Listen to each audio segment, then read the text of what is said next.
ప్రియమైన దేవుని బిడ్డలారా, యేసయ్య నామములో హృదయాంతరంగము నుంచి మీకు శుభవందనాలండి. లూకా రాసిన సువార్త 8వ అధ్యాయం మొదటి వాక్యాన్ని చదువుకుని ఈ రోజు కొరకు మనము ప్రార్థన చేద్దాం.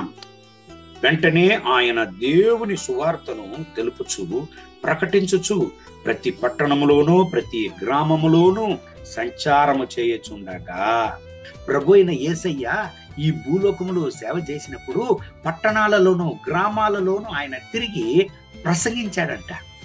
ఏమండి ప్రసంగించాడు ఆయన?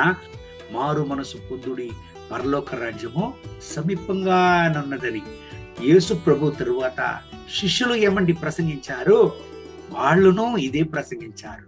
మారు మనసు పొందుడి, పరలోక రాజ్యము సమీపంగానున్నదని. ప్రభు అయిన యేసయ్యనే శిష్యులకు చెప్పించారు, మారు మనసు పొందుడి అని ప్రసంగించుడి, ఎందుకంటే పరలోక రాజ్యము సమీపంగానున్నది అని చెప్పుడి అని ప్రభు అయిన యేసయ్య వాళ్లకు చెప్పించాడు. ఈ ఉదయకాల సమయంలో ప్రియమైన దేవుని బిడ్డలారా, ఈ క్రిస్మస్ రోజుల్లో మనం ఉంటున్నాం. ఒక విషయాన్ని గుర్తు చేసుకోండి, నిజమైన అర్థవంతమైన క్రిస్మస్ గా ఈ క్రిస్మస్ మనకు ఉండాలంటే మనం ఒక కార్యాన్ని చేయాలి.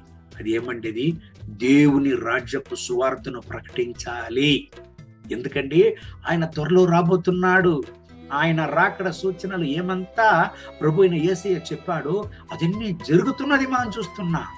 దేవుని బిడ్డలారా, మీ స్నేహితులకు దేవుని రాజ్యపు సువార్తను ప్రకటించుడి.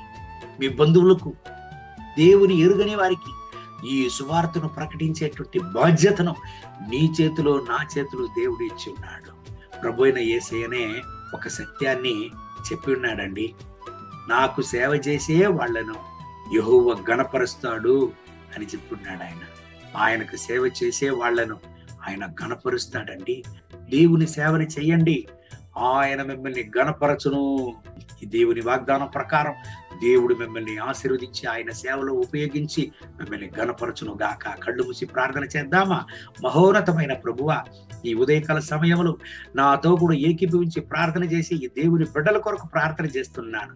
వాళ్ళని ఆశీర్వదించండి, మీ సేవను చేయడానికి మార్గాలను తెరవండి నాయనా. మీ ఘనతను ఈ బిడ్డలు పొందుకొనడానికి సహాయం చేయండి. వీళ్ళని ఆశీర్వదించి గొప్పగా అనేక మందికి ముందు సాక్ష్యంగా నిలపండి. మహిమ ఘనత స్తుతి మీకే.